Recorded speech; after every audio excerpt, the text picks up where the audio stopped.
nous allons parler des infections cutanées bactériennes chez l'enfant. Quand vous avez une infection cutanée bactérienne chez l'enfant, il faut penser à la dermo-hypodermite bactérienne.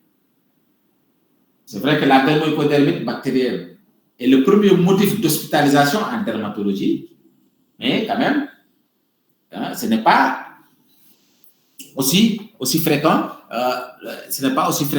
chez l'enfant. Mais quand ça existe, c'est gravissime. C'est quoi la dermo-hypodermite bactérienne dans sa forme non nécrosante? C'est une infection cutanée aiguë due au streptocoque, essentiellement au streptocoque bêta-hémolytique du groupe A. On peut avoir dans quelques cas streptocoque bêta-hémolytique du groupe C, B ou G, mais c'est très rare. C'est essentiellement le streptocoque bêta-hémolytique du groupe A qui est donc incriminé. Et cette infection aiguë atteint le derme et l'hypoderme. C'est pour cela qu'on parle de dermo-hypodermite. C'est une inflammation du derme et de l'hypoderme. Et l'évolution ne va jamais se faire vers la nécrose. C'est ça la dermo-hypodermite bactérienne non nécrosante. Il existe la forme nécrosante qu'on va aussi voir. Et là, vous avez donc ce schéma qui permet de faire le résumé des dermatoses bactériennes, que ce soit chez l'enfant ou chez l'adulte. Vous avez donc des infections cutanées bactériennes qui peuvent atteindre le follicule pilosébacé. Et en cas d'atteinte du follicule pilosébacé, vous avez l'infection superficielle qui est caractérisée par la folliculite. Et quand on parle de folliculite, c'est toujours centré par un poil. Donc, folliculite centrée par un poil. Si la folliculite n'est pas centrée par un poil, ce n'est pas une folliculite.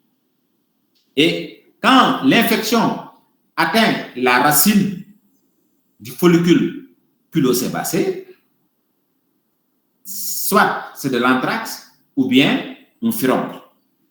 Et le furoncle peut être gravissime, surtout dans ces localisations faciales. Parfois, on peut avoir une atteinte des glandes sudorales, avec l'atteinte de la glande sudorale écrite, qui va se donner une porite, mais aussi, ça peut être une atteinte de la glande sudorale annexée donc au poil, et dans ce cas, on parle d'hydrosadénite. En cas d'atteinte, en cas d'inflammation de la glande sébacée, là vous avez l'acné.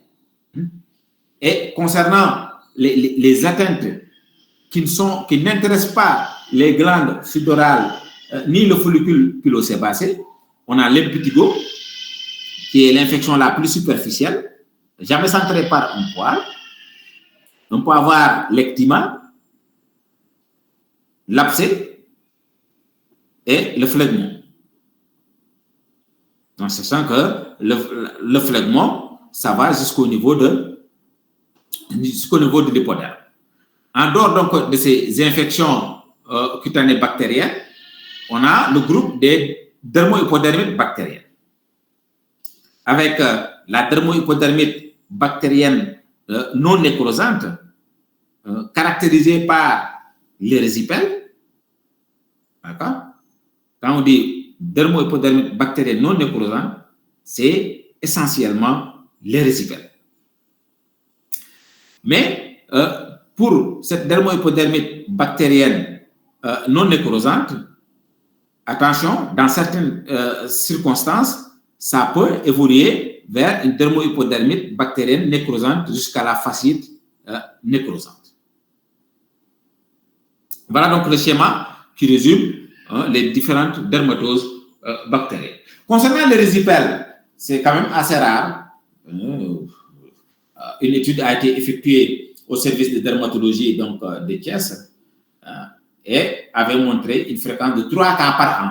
Donc, 3 cas par an, ce n'est absolument rien par rapport à l'adulte, où c'est le premier motif d'hospitalisation dans nos services. Ça peut être une urgence. Ça peut être une urgence, surtout dans certaines conditions, c'est-à-dire quand l'érésipèle survient sur un certain terrain, comme par exemple la dépigmentation cosmétique volontaire au clobétasol. Là, on sait que ça peut rapidement basculer vers la forme nécrosante. Si le malade est diabétique, par exemple, aussi, c'est un risque de basculement vers la forme nécrosante, ou bien si le malade est atteint d'une autre pathologie entraînant une immunodépression. Et là, chez l'enfant, les facteurs favorisants, c'est essentiellement la varicelle. La varicelle. Donc, attention à la varicelle de l'enfant.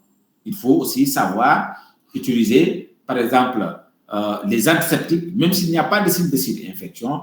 Et en cas de surinfection, ne pas hésiter à mettre une antibiothérapie pour ne pas voir cette varicelle être la porte d'entrée d'un érésipèle. Mais aussi le traumatisme.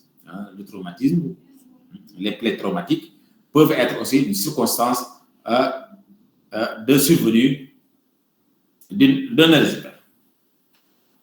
Là, donc, pour mieux systématiser les signes, nous allons prendre comme type de description la grosse jambe inflammatoire, aiguë, fébrile, unilatérale. C'est essentiellement unilatérale. Il y a quelques décennies, la localisation était essentiellement faciale, mais avec l'amélioration de l'hygiène, c'est essentiellement maintenant au niveau de la jambe qu'on voit l'érésipèle. Le début est brutal, est marqué par une fièvre très élevée, associée à des frissons. Donc, un syndrome pseudogrippal. Donc, si vous avez un syndrome pseudogrippal associé à un placard inflammatoire au niveau de la jambe, c'est égal à érésipèle. Et souvent associé à une douleur de la jambe associée à une impotence fonctionnelle. Et à la phase d'état, on a toujours ces signes généraux qui deviennent beaucoup plus intenses et les signes fonctionnels aussi deviennent beaucoup plus importants. Et quand on examine la jambe, on voit un placard érythémateux, œdématie, avec une chaleur locale et une douleur spontanée et à la palpation. Le plus souvent, le placard a des limites irrégulières, bien circonscrites, avec extension centrifuge, avec parfois des lésions vésiculeuses, bulleuses, pouvant confluer en flectène. Dans ce cas, on parle d'érésipèle bulleux. Et si vous examinez bien votre malade, au niveau des chaînes ganglionnaires périphériques, vous tombez sur des adénopathies sensibles au niveau homolatéral. Le diagnostic sera conforté par la présence d'une porte d'entrée. Et je vous l'ai dit chez l'enfant, c'est essentiellement un enfant qui a une varicelle ou bien une plaie traumatique. Et le siège, c'est essentiellement la jambe, mais attention, on peut l'avoir au niveau du visage, au niveau du bras et au niveau des fesses.